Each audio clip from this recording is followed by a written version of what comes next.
Abah dan Abah.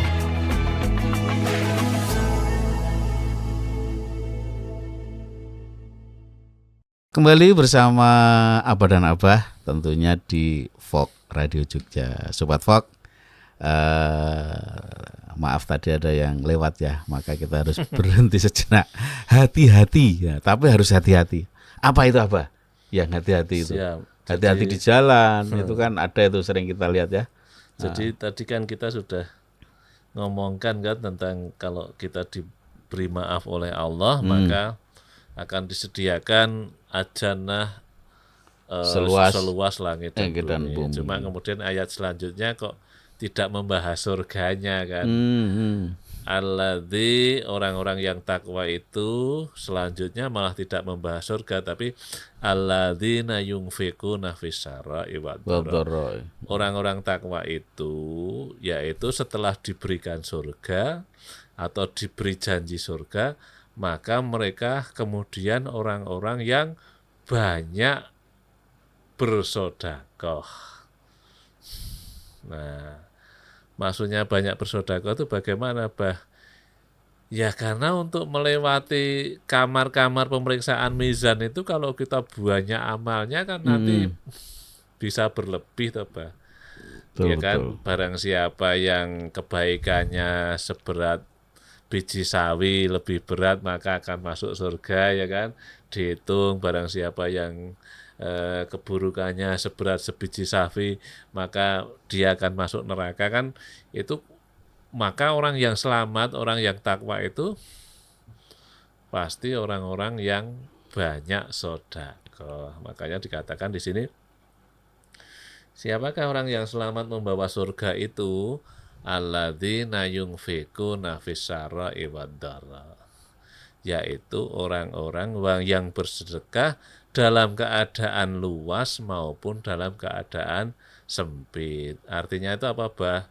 Kalau bisa bersedekah dengan harta ya pakai harta. Kalau bisa bersedekah dengan kekuasaan pakai kekuasaan. Kalau bisa bersedekah dengan tenaga pakai tenaga. Artinya di mana-mana memang tujuannya adalah kebaikan.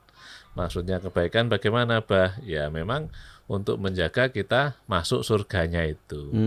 Makanya setelah ini Syawal itu ya harusnya kita melihat diri kita, Bah.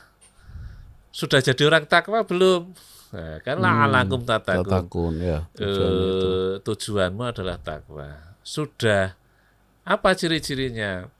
Allah mengatakan ciri-ciri orang takwa adalah banyak bersedekah. Ya. Tapi konotasi umum apa? Sedekah itu kan terkait dengan harta. Ya kalau nggak punya harta, makanya kan wadoro iwal wasara iwadoro itu dalam keadaan sempit maupun dalam keadaan luas. Artinya kalau nggak punya harta, kata Nabi, ya kamu kan punya tangan. Kata Nabi, membantu orang buta yang menyeberangkan jalan itu sedekah, mengambil batu di tengah jalan itu sedekah, kemudian kamu bertasbih subhanallah sedekah. Intinya seluruh kebaikan itu sedekah. Termasuk senyum aja sedekah ya, Pak ya. Ya mestinya orang yang sudah selesai puasa Ramadan harus banyak senyum ya. Tapi banyak itu diantara kita yang kalau nggak punya duit pasti nggak senyum. Senyum itu sebetulnya masalah sepele, tapi kalau ahli psikologi mengkaji dalam sekali loh. Betul. Makanya itu cuma sebuah proyek yang miliaran itu kadang-kadang dimulai dari senyum loh, Pak. Kita ketemu orangnya, terus kita simpatik sama orangnya. Oh kalau sama orang itu saya mau dah, ini proyek sudahlah diambil semua. Itu awalnya semuanya dari senyum loh, Pak. Karena dari senyum itulah semuanya terbuka gitu dah. Ada di kereta itu seorang pemuda senyum-senyum, terus bapak yang di sampingnya, nggak usah senyum-senyum kamu. Loh, kenapa marah, Pak? Kamu pasti nanti terus tanya, punya anak gadis apa enggak? Loh, Kenapa? Nah, nanti kamu terus tanya, pengen mantu apa enggak? Loh, kenapa? Udah nggak usah senyum-senyum kamu. Kamu akan membuka hatiku untuk merelakan semuanya. Artinya senyum itu bahaya juga, gitu loh. Bagi orang yang punya firasat yang nggak baik. Makanya kemudian dalam Quran disebutkan, kalau kamu ingin menjadi orang takwa, yang pertama bersodakohlah. Banyak sodakoh itu ciri-ciri orang yang takwa. Kemudian yang kedua apa? Wal kadhiminal ghaid. Mampu menahan marah. Karena pos ketujuh tadi kan pos kedoliman, Bah. Nah, pos kedoliman inilah yang harus betul-betul banyak sekali umat Islam itu yang masuk neraka melewati pos kedoliman. Nah, kalau kita di dunia ini bisa, apa gunanya kita banyak sholat, banyak haji, banyak umroh, tapi nanti di pos ke-7 ini gagal. Maka kemudian Quran menasihatkan, kamu sekarang di mana-mana menahan marahmu. Kenapa, Bah? Kita harus menahan marah, Bah? Iya, karena kalau kita udah marah, efeknya luar biasa. Karena semua kejahatan di muka bumi diawali ini, dari mbahnya awalnya adalah marah. Makanya bertolak belakang dengan senyum tadi ya, Pak ya. Dan sekarang Abang ngomong apa? Kejahatan apa saja, dosa apa saja di muka bumi ini, kedoliman apa saja di muka bumi ini, pasti awalnya marah. Contoh, pembunuhan pasti awalnya marah.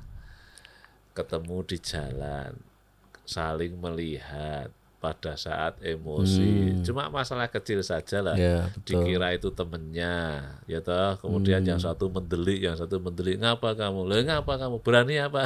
Dosa terjadi. Marah, Dan ya itu banyak kita lihat ya, banyak kita saksikan. Sekarang begini, perceraian, Bah, dari apa, Bah? Marah. Yang satu wanitanya ngomong begini, yang sini ngomong, lo kamu kok nyinggung aku tuh nggak nyinggung, lo kamu nyinggung aku, lo kalau begitu kamu berani, aku sebetulnya juga nggak butuh kamu, padahal nggak pernah terbayangkan tadinya yang mau ke sana, tapi karena unsur marah, egois, masing-masing mempertahankan kemarahannya, ya maka terjadilah seperti itu. Bahkan antar saudara juga bisa loh, apa? Antar saudara juga bisa. Sampai terjadi pembunuhan dan sebagainya, itu kan gara-gara dari sekarang anak dengan bapak, anaknya pergi atau bapaknya pergi, tidak kenal, tidak silaturahmi, karena apa? Marah. Maka sudah dari TK itu kita diajarin la ta'dhof ya, walakal jannah. Janganlah kamu marah. Jangan marah. Salasan 3 kali. Jangan marah. Karena apa kata Nabi? Kamu banyak sholat, banyak ibadah, banyak pahala, tapi nanti kamu melewati kamar yang ke-7 kedoliman itu, kalau kamu nanti banyak marah di situ, banyak yang kamu aniaya, banyak yang kamu bunuh, banyak yang kamu dolimi, banyak ini, ya habislah. Betul. Seluruhnya. Maka Quran itu mensifati, ini loh, kamu ini surga ini loh, saya berikan sama kamu seluas langit dan bumi, tapi amankan bagaimana? 1, kamu banyak kebaikan, banyak sedekah. 2, jangan marah. Gitu, Bah? Betul. Jangan marah. Jadi Quran itu sebetulnya indah. Okay. Jadi kalau Abah kok setelah puasa Syawal terus banyak marah lah itu ya. Iya, berarti puasanya sia-sia. Bukan sia-sia, Bah, tapi besok di akhirat itu ya. Puasanya pasti diterima oleh Allah. Pahalanya pasti diterima oleh Allah. Tapi besok di akhirat itu, di kamar ke-7 inilah yang kita menjadi sia-sia. Oke, baik Abah. Sobat Fok, Abah tekankan sekali lagi ya, 2 hal yang sudah disampaikan oleh Abah tadi. Banyak sedekah. Jadi ciri-ciri orang takwa, salah satu tujuan dari kita berpuasa kemarin. Maka kembali coba evaluasi diri kita. Pertama, sudahkah kita bersedekah? Banyak-banyak bersedekah. Sedekah macam-macam ya, tidak harus menunggu punya duit dulu. Tapi tadi Abah sudah nyampaikan minimal ya senyum. Maka harus banyak senyum. Tapi jangan senyum-senyum sendiri loh ya, nanti tidak dikira orang kurang satu strip. Kemudian yang kedua tadi adalah jangan marah. Ya, usahakan. Apakah kita masih sering-sering marah? Oke. Baik sahabat FAK, kita berhenti sejenak. Kita persilahkan pariwara berikut ini. Tetaplah bersama Abah dan Abah di FOK Radio Jogja.